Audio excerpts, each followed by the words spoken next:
When somebody is living on the streets, when they've been on the streets for decades, we can't imagine the life that they live. When I was out there homeless, a place like this would mean gold.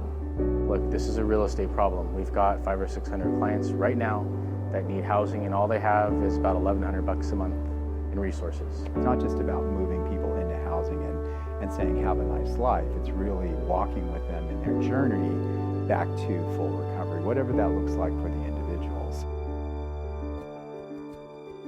We've got a 9-unit building. It's permanent supportive housing. 4 units are 4-bedroom, 1-bath configuration, and then a manager's unit, community room, and case manager space. There are basically 3 things that are shared. There's the kitchen area that's shared, there's a bathroom that's shared, and then there's a living dining space that's shared.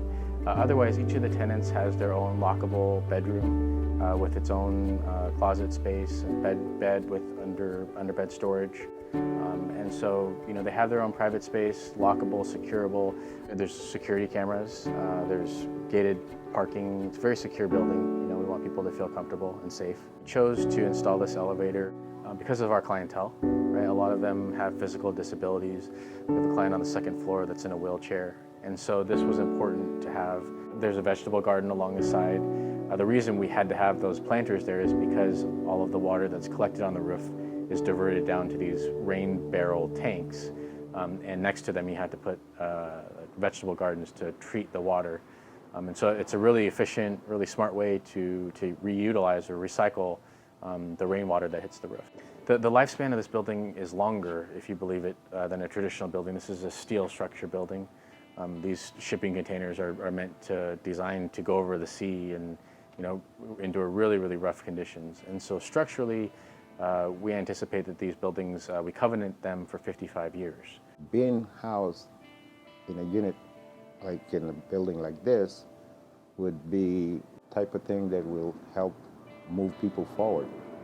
It provides privacy to the human being. It provides respect and dignity, an address where you can have your own mail, the key to your mailbox. You can cook your own meal, do your own laundry, and have a place to lay your head. Housing first model. I'm really down for that. I advocate for that. The project is Colden, where we are, and the project is also 250 developments like Colden all over Los Angeles County by 2028 to house 20,000 chronically homeless individuals. These are the people who are the most vulnerable on the streets, the ones that you might be afraid of when you walk down the street and cross the street to get away from. Those are the people that the People Concerned serve. We house the most difficult to house first, and if we can house those 20,000 people, then Los Angeles will have a much better shot at eradicating homelessness in Los Angeles. If we can get $40 million of HHH funding, we can supplement it by $90 million of privately raised debt or equity, and then build 10 of these at one time and start to scale. That will allow us to develop these very, very fast and put them in all sorts of neighborhoods all across Los Angeles County.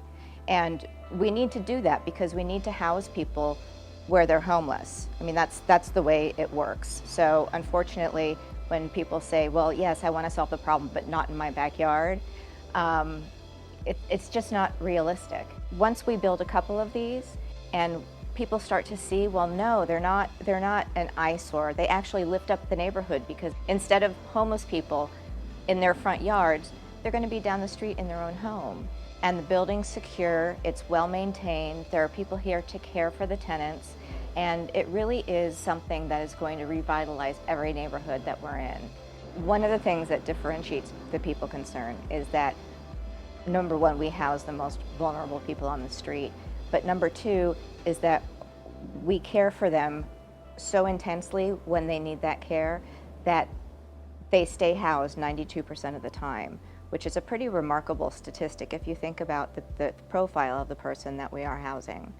What happens is people come up on the coordinated entry system, and the higher you are up in the list, the more vulnerable you are. So this is the list of the people most likely to die on the street. It takes a lot to earn their trust. And the way that we do that at the People Concerned is we go back every day, and we keep going back. And over time, we build trust through our actions.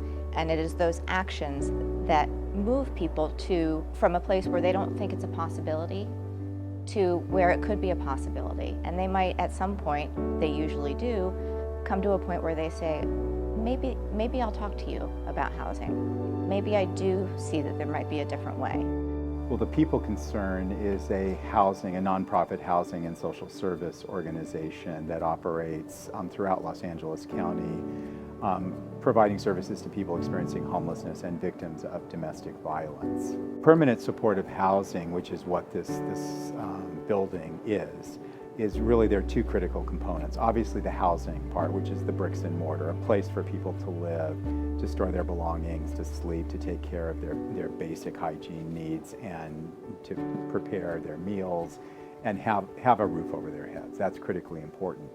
The supportive services part is also critically important because we're working with people that may be recovering from mental illness or substance addiction or have chronic health conditions. And so it's not just about moving people into housing and saying, have a nice life. It's really walking with them in their journey back to full recovery, whatever that looks like for the individual. So the staff here are really here to assist in making those connections and also making sure that people don't lose their housing, because it's not just about getting people into housing, it's about keeping them housed long-term so they don't return back to the streets. So as long as people can maintain their housing, live independently, and pay their rent, this is their home.